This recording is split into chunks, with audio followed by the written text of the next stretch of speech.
د پوهنې وزارت تربیه معلم ریاست له لوري د انکشاف مسلکي معلم په برخه کې 4 ورځنی سیمینار جوړ کړل شو. په دغه سیمینار کې به ښوونکو ته د خپلو دندو او مسؤلیتونو په اړه تدریس ورکول کیږي. همدارنګه په یاد سیمینار غونډه کې د پوهنې وزارت تعلیم او تربیه معین له ښوونکو وغوښتل چې په خپلو دندو کې له پوره صداقت څخه کار واخلي. موږ کوشش دا دی چې د شاګردانو دپاره اول استادان هغه وروزل شي چې شاګرد استادان څنګه استادان هغه لایق استادان وي او هغه وړ استادان وي او هغه د رشتې مطابق استادان وي، نو بیا به دوی موږ ته شاګرد روزلی شي. او که چیرې خدای دې نه کړي په استادانو کې کمزوري وي او په هغو کې نه لایقت وي او هغه د رشتې مطابق نه وي او یا هغه دینداره نه وي او یا هغه نرمدله نه وي او یا هغه مشفق او مهربانه نه وي او د شاګرد فکر او غم نه وي ورسره، نو بیا طبیعي خبره ده چې بیا شاګرد لکه څنګه چې موږ غواړو هغه شاګرد نشي راته روزلی. همدارنګه هم د شاګرد دپاره هغه نصاب پکار دی چې هغه د وخت تقاضا وي پکې پوره کېږي، دغسې نصاب باید موږ ورته ولرو. ځکه که چیرې شاګرد وي استاد وي مګر خو چې نصاب هغه د وخت تقاضا وي په هغه باندې نه پوره کېږي، نو بیا هم موږ خپل هدف او خپل مقصد چې دی هغه نسو ترلاسه کولی. نو په همدې وجه باندې موږ ستاسو دپاره دا مناسب دي چې موږ تاسو شاګردانو ته دغسې نصاب چې هغه د وخت تقاضا وي او د وخت مقتضا وي او د وخت چې څه ضرورتونه وي هغه ټوله په دې نصاب باندې پوره سي. نو داسې نصاب موږ دپاره پکار دی چې شاګردانو ته اماده کړو. او د دې سره سره داسې ورته کول پکار دی چې مثلا د هغه دپاره مسون چاپېریال او خوندي چاپېریال او دغسې مکتب او نور ضرورتونه چې دا ټول ورته ولرو، نو بیا به شاګرد جوړېږي او بیا به موږ خپل هدف ترلاسه کولی شو. او دغه رقم د شاګردانو دپاره چې کومه رهبري ده او یا کوم مدیریت کوونکي دي هغه باید چې موږ په صحیح معنا باندې ورته وروزو او چې هغه بیا شاګرد په صحیح معنا باندې رهبري کړي او هغه رهنمایي کړي، نو بیا به موږ خپل هدف ته رسېدلی شو. نو دوستانو اصلي مقصد زموږ تاسې دی هغه شاګرد دی او د شاګرد څخه زموږ مقصد څه دی؟ هغه د افغانستان آینده او د افغانستان آینده جوړېدل دي.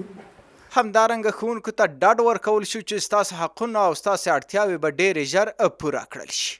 او له دوی څخه د پوهنې وزارت مسؤلینو غوښتنه وکړه چې په دغه سیمینار کې څه زده کړي او په خپلو دندو کې ورڅخه استفاده وکړي.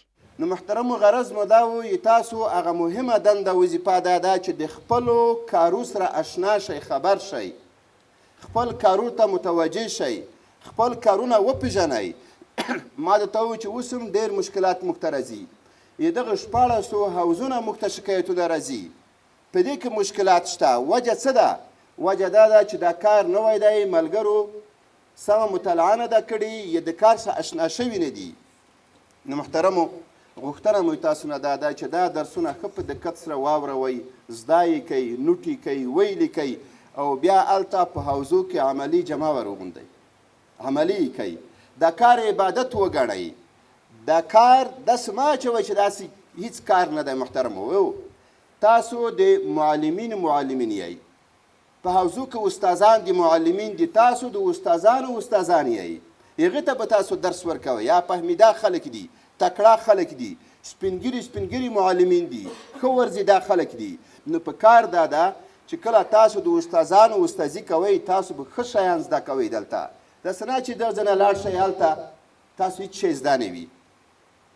رسول الله مبارک موږ تاسو ته معلم لګل کړی شوی و.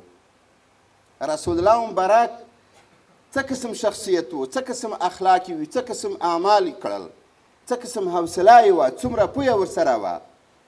ته چې کله معلم شوې نو کوشش دا وکړه چې د رسول الله مبارک خصلت، خوی، عادت هغه په ځان کې موجود که. د هغه سیرت وګوره، د هغه په نقش قدم روان شه. کله چې ته ښه اعمال په خپل ځان کې موجود کړي بیا په بل چا کوم تاثیر کړي. که چېرته چا ته وعظ کې، نصیحت کې یا لارښودنه ورته کې تا خپل عملي کړي نه وي، په بل کې به بیا څه تاثیر وکړي، څه عمل به وکړي. نو محترمو هدف مو دا و چې دلته تاسو معلمین جوړ شئ، داسې معلمین چې صورتن سیرتن جوړ شئ، داسې معلمین چې بل چاته یوه لار وښایئ، داسې معلمین چې بل چاته هغه خپله د لایحه وظایف ښه تشریح کوي. د انکشاف مسلکي معلم ښوونکي باید له هر اړخ څخه پوره مسلکي واوسي ځکه ښوونکو ته باید په سمه توګه د خپلو دندو سپارښتنه وکړي. د انکشاف مسلکي معلم رئیس په خپلو خبرو کې وویل چې موږ له تاسو څخه زیاتې هیلې لرو او تاسو هم باید په خپلو دندو کې پوره زیار وباسئ. راغلو دې ته چې محترمو تاسو باندې امارت اسلامي ډېر غټ اعتماد کړی ده، ځکه تاسو یې هغه خلک بللي چې علمي خلک یي، مسلکي خلک یي او تجربه‌یي خلک یي، تجربې لرئ. دا د تاسو تجربې چې موږ راجمع کړو له 100 کالو نه اوري د هر یو کس راجمع کړو، نو په دغه خاطر ډېر غټ او درون مسؤلیت تاسو ته درکړی ده امارت اسلامي او د معارف رهبري. نو د تاسو نوم غوښتنه دا ده چې خپل مسؤلیت په ښه توګه سره ادا کړئ. طبعا یو برنامه چې نوی پلي کېږي مشکلات لري په اوایلو کې. هغه مشکلات که د رهبري په شکل کې وي، که د استاد په شکل کې وي، که د معلم په شکل کې وي، دا به سره زغمو تر هغه وخته پورې چې دغه برنامه تقویه کو، کامیابه یې کو او په ټول ملک کې پلي کو او د دغه برنامې چې څومره غوښتنې وي هغه پوره کو. راغلو دې ته چې د تاسو مسؤلیت چې دومره دروند ده او سخت ده، د تاسو دپاره موږ سره مشرتابه د معارف وعدې کړي دي چې د چا قدري نه وي هغه ته به موږ قدري حواله کوو، چې د چا حق زحمه نه وي هغه ته به حق زحمه حواله کوو، د چا چې مصارف کیږي کرایه لګول کېږي انشاءالله دغه وعدې ټول د معارف رهبري موږ سره کړي او هغه به ورته حواله کېږي. خو تاسو نه غوښتنه دا ده چې لږ تحمل وکړئ، لږ صبر وکړئ، لږ حوصله وکړئ، انشاءالله دغه ټولې اړتیاوې به د تاسې پوره کوو. ځکه د معارف رهبري دا پتیلې او دا درکړې ده چې د موږ د کیفیت برابرول د معارف له دغه لارې کېږي.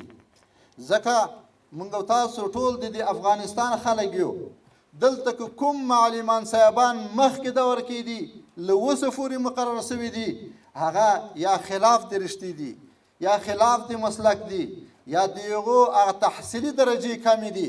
خو دا به په څه باندې موږ او تاسو اصلاح کوو؟ دا به په انکشاف مسلکي باندې اصلاح کوو. ځکه انکشاف مسلکي جوړ شوی د دغه په خاطر ده چې څوک ولتیا د دغه لري چې هغه لوړو برنامو ته معرفي کړي، هغه به لوړو برنامو ته معرفي کوو تر څو هغه هم مسلکي سي هم د تحصیل درجه یې جګه سي.